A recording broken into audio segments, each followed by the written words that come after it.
Esta es Chilena FM en el 101.13, la banda de frecuencia modulada. Estamos a esta hora como cada día martes, recuerden, con el ex candidato presidencial Eduardo Artés. ¿Qué tal, profesor Artés? Bienvenido a Chilena FM y a Canal 2 una semana más. Hola, hola, muy buenas tardes. Bien, ahí trabajando y tratando de organizar duramente las cosas. Bueno, estamos en varias actividades en regiones. Danos un resumen breve, por lo menos, de lo que está ocurriendo en regiones y cuál ha sido el objetivo de las actividades a las cuales estás asistiendo. Mira, he estado en regiones, también aquí en la región metropolitana.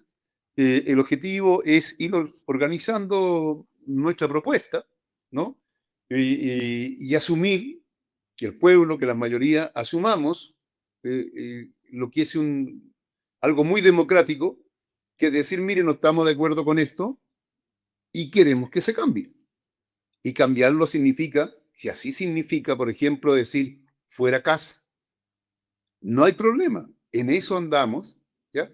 Porque consideramos de que mala pata que la Constitución chilena no tenga la figura de lo que es, por ejemplo, el recambio, ¿no? El carácter revocatorio.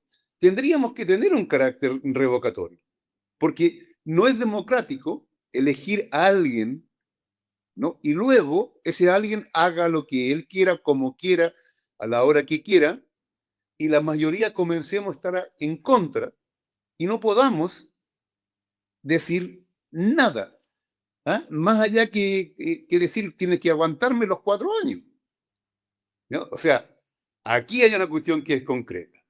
Lo democrático es, si no se está cumpliendo, que se escuche a la mayoría. Ahora, si la institucionalidad chilena no tienen el canal institucional para hacerlo, es un problema de la institucionalidad y tienen que cambiarlo. Así como han cambiado leyes para favorecer a bancos, favorecer a partidos políticos algunas veces, de la noche a la mañana en forma rápida. Tendrán que hacer un cambio que diga, mire, bajo determinadas condiciones es posible un plebiscito revocatorio, por ejemplo. ¿Por qué no? Claro, ¿Acaso pero eso? sí, pero sin duda es un tema que, como tú muy bien explicas, no está en ninguna parte estipulado. Por lo tanto, no deja de ser nada más que unas palabras con buena intención, expresar un deseo de algo y probablemente no va a llegar a nada.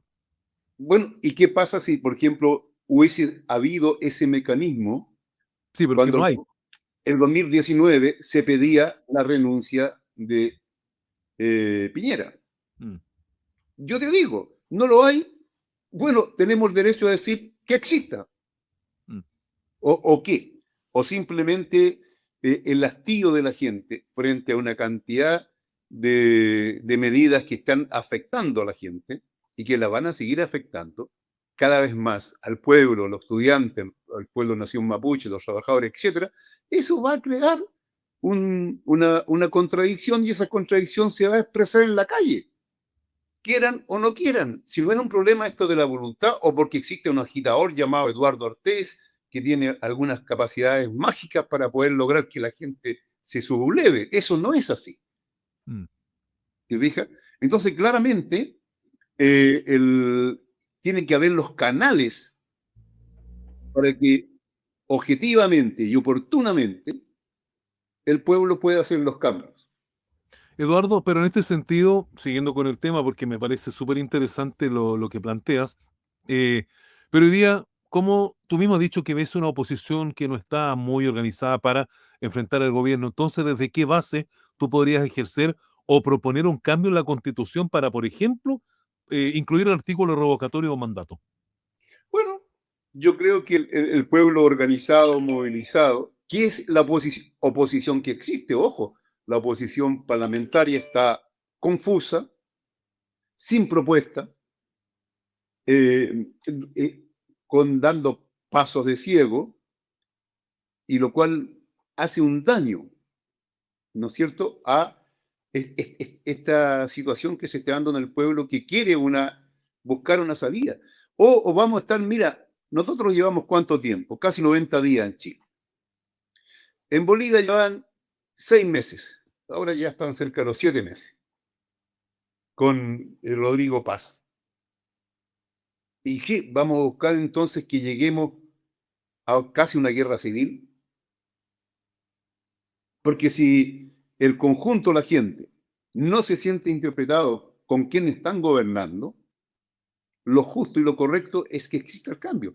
Pero esta oposición que existe acá ya no está dando cuenta. La oposición parlamentaria tendría que estar tomando el pulso y estando con la gente.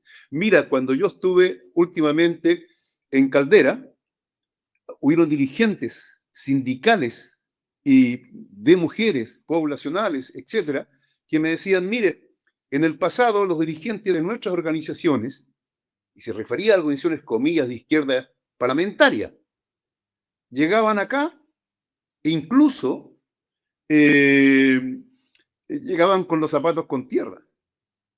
No estaban ausentes, escuchaban lo que había en la base social. Ahora están encerrados en el Parlamento mirándose entre ellos y viendo cómo ya empiezan a pensar si va a ser Boric, no va a ser Bodanovich, no va a ser no sé quién, el futuro candidato del sector de ellos. Es una barbaridad.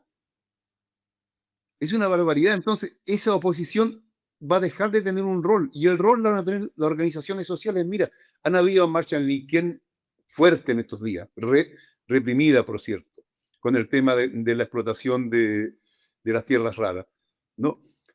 La marcha estudiantil fue en todo el país, ¿no?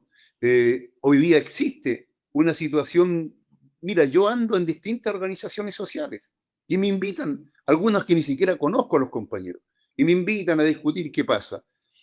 Y se está acumulando algo, uno ya tiene sus años y va viendo cuándo empieza una cosa, como se llama, de buscar una salida. Entonces, claro, la salida, a mi entender, es que realmente podamos, ¿no?, cambiar el sistema. Ahora, ¿por qué tiene que esperar 4 años?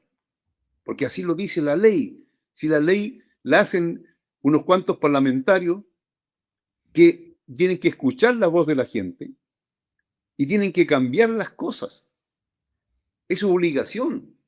No es que le estemos pidiendo un favor. Sí, pero recuerda que hubo un momento de cambiar las cosas y finalmente la votación terminó rechazando esa modificación. Hablo de los intentos de cambio de constitución. No, de acuerdo, porque no la pudieron hacer peor. Porque esta misma oposición, que en ese momento eran gobierno, ahora son oposición, ya se dedicaron a administrar, ¿no? Y frustraron muchos de los sueños que tenía la gente de cambio. Porque es nada más que administrar a tal punto que hoy día muchas de las leyes, fíjate que Kass, si quisiera estar piolita, podría estar llevando adelante sus planes con las propias leyes que dejó los gobiernos anteriores. En economía, no, sí, claro, ya en seguridad, sí, en seguridad inclusive el ministro dijo, ¿no es cierto? Mire, el plan que tenía el gobierno pasado es bueno. Claro, están trabajando con ese plan ahora. Claro, entonces no necesitan, ¿no? Así que el gobierno anterior, el gobierno de Boric, que algunos quieren que sea nuevamente candidato, simplemente pavimentó el camino lo que venía, eso es la verdad. Entonces, la oposición parlamentaria no está dando el ancho. Y bueno, ¿y qué vamos a hacer? Tenemos que aguantar parlamentarios que no están dando el ancho, un gobierno que no está dando el ancho. Mira, el mundo hoy día tiene otras características. Es un momento de grandes conflictos porque estamos en una situación de crisis económica internacional. Sí, y quiero llevarte un poco al tema de la crisis económica internacional, pero lleva la crisis económica también. ¿Ves efectos de crisis económica en Chile también? ¿Y cuáles son esos efectos que tú estás viendo en estos momentos? Absolutamente, en Chile estamos en una crisis muy fuerte. Piensa tú que hay una cantidad de cuestiones que están pasando. Pues el narcotráfico que se invadió a la banca en Chile, que era ¿Cómo uno lo de ves los... tú eso? ¿Cómo la invadió? La invadió. Hoy día tenemos, ¿cómo se llama?, agentes de banco o funcionarios de alto nivel, el Banco del Estado, Santander, etcétera, que han sido descubiertos por casualidad. Mm. Entonces, y fue la casualidad lo que produjo, ¿cómo se llama?, que se descubriera, porque a alguien se le cayó arrancando donde habían muertos, ¿no? Quedaron personas muertas en una actividad festiva de ellos. Narcotraficante, a una narcotraficante se le cae un celular y lo que es el escarné, cuando se escaneó el celular, se descubrió lo que estaba pasando. Entonces, es muy dramático. Entonces, uno plantea, ¿es posible realmente seguir en esta línea o hay que ir a algo que sea más profundo? Mira, la oposición no dice nada en el tema, por ejemplo, concreto que pasa con el cobre. Hoy día, ¿sabes cuánto está llegando? En distintos programas lo hemos dicho. Hoy día está cerca de ¿cómo se llama? De $7. Ya, eso es un buenos precios que está teniendo el cobre en estos momentos, ¿no? Bueno, es un extraordinario precio en consecuencia que el costo de producción bordea $2. El 28 de febrero, como sabíamos, estaba en $4. Y quieren incluso algunos llegar a gran discusión para privatizar Codelco. Claro que lo quieren privatizar si está subiendo y saben que va a seguir subiendo porque estamos en una situación de guerra que no va a cambiar con un tratado que haga Trump, que haga la dirección iraní. Mira el encuentro reciente entre Xi Jinping y Kim Jong-un, mira la situación que está en Ucrania, mira lo que pasa en África, mira los levantamientos en otros países. O sea, no va a bajar, va a ir subiendo el cobre. Y sin embargo, no vienen a decir a cada rato, no hay plata. De cualquier manera, las complicaciones que hay, el gobierno viene y se encalilla en 6.200 millones de dólares. O sea, no encalilla a todos nosotros. Y Estados Unidos está encalillado hasta aquí arriba con bonos que le han comprado los chinos. O sea, a través del encalillarse se están salvando determinados países. Inclusive Argentina de Milei. ¿Quiénes lo salvaron? Los chinos en el fondo. Que él dijo que jamás iba a recibir ni un peso los chinos. Bueno, pero esta situación hay que tomar el toro por las astas, tener una política de industrialización que signifique que las ganancias sean reinvertidas en el país. Porque ahí es donde está el problema central. ¿Por qué algunos países avanzan?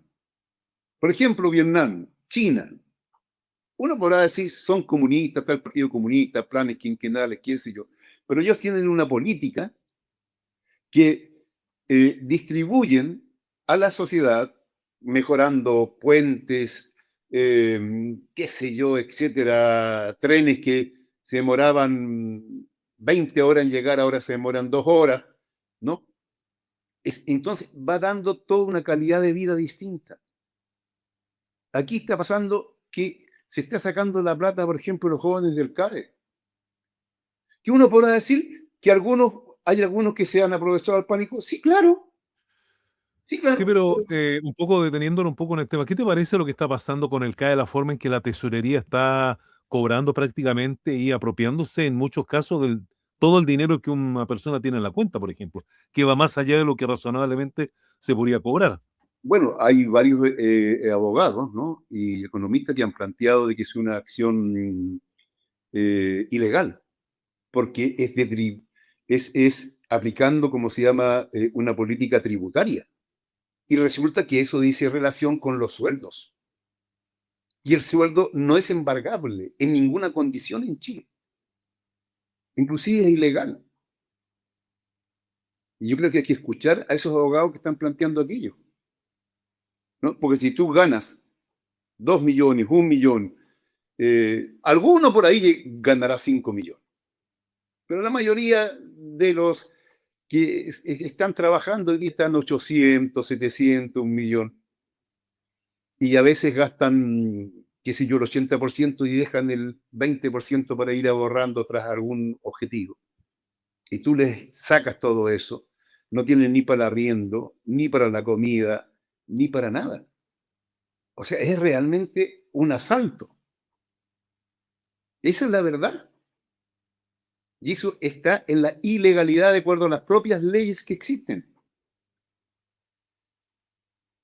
Y es grave, es muy grave, porque los sueldos no son, como te digo, embargables. Tú puedes embargar una casa, ¿no? Pero no el sueldo. O un bien también, un auto, un bien, Claro, claro, claro, todo ese tipo de cosas, sí. claro, pero no, no tu sueldo. Así es. Bien, Eduardo, se nos termina el tiempo, pero nos dio para hablar de varios temas ahí. Nos quedaron pendientes los internacionales, pero lo vamos a dejar para el próximo martes acá en Chilena FM. Vamos a ver cómo evolucionan las cosas y también acá en nuestro país. Así que una semana más, muchas gracias por estar con No, nosotros. gracias a ti y a la radio, como siempre, y a todos los auditores. Un abrazo. Que esté muy bien, ¿eh? Ya. Bien, pues hemos conversado con Eduardo Ortiz como cada martes acá en Chilena FM, siempre de pasadito a las 17 horas. Estamos en contacto con él, pero además esto también ustedes lo pueden ver en nuestras redes sociales. Volvemos con Artés la próxima semana, mientras seguimos acá con nuestra programación.